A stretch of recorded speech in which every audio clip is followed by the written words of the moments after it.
going through. Donald Trump doesn't get your life at all. Nope. Right? You think he's ever rushed out the door to drive carpool? No! I mean, you guys, he's been chauffeured his whole life. He probably doesn't even have a driver's license. You think he's ever cared for a sick friend in need or made them soup? No!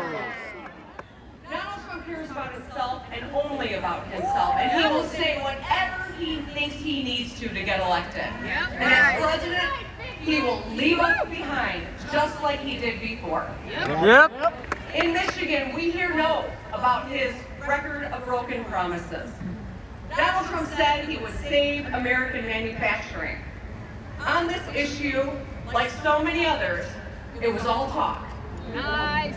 By the time he left office, Michigan lost more than 280,000 jobs. He said not one auto plant would close. The truth is, 6 closed under Donald Trump's presidency. He even suggested that auto manufacturing move out of the Midwest and down south to non-union states.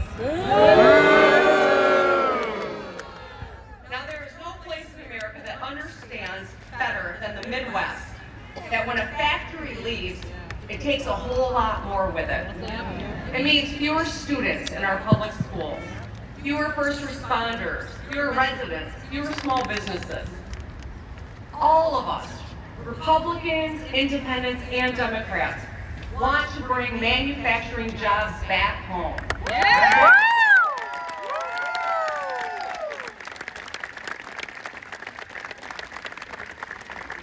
After 4 years of Donald Trump's failures, things finally started changing when Joe Biden and Kamala Harris took office. They worked across the aisle to invest in American industry and Midwest workers. Today, there are more auto workers, more factories getting built, more roads getting fixed. Those damn roads!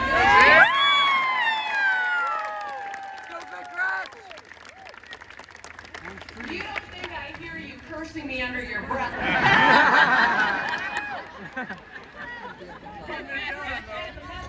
You're welcome!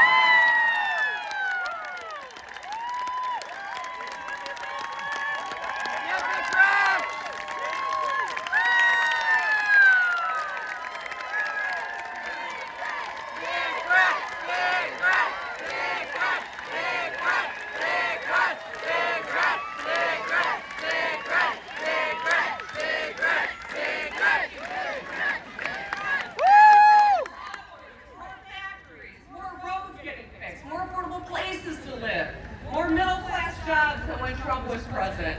And when Kamala Harris becomes our next president, she's going to throw into overdrive. On the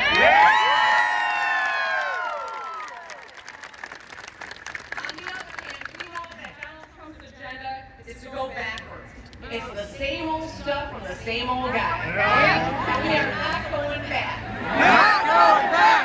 We're not going back! We're not going back! We're not going back! We're not going back! We're not going back! We're not going back! We're not going back! Let me get real with you for a second. I remember very clearly what it was like the last time Donald Trump was in office. And my fellow governors do too. During COVID, he told states like us, when we were desperate for medical supplies, that we had to go find them ourselves. He said to us governors, I am not the nation's shipping clerk, when we were begging for supplies to save lives here in Michigan, in Illinois, in Louisiana, in all of our states. But at the same time, he was sending supplies to his pal Vladimir Putin. He betrayed us. He betrayed his oath of office. In a second term, it will be worse. Just listen to what he says. He called for the National Guard and the U.S. military to be used against the enemy from within. He's talking about people who don't support him. between the Supreme Court of the United States and his Project 2025 agenda, he would have unchecked power to do whatever he wants. He calls January 6th a day of love. You ask the police officers who were beaten to within an inch of their lives if it was a day of love.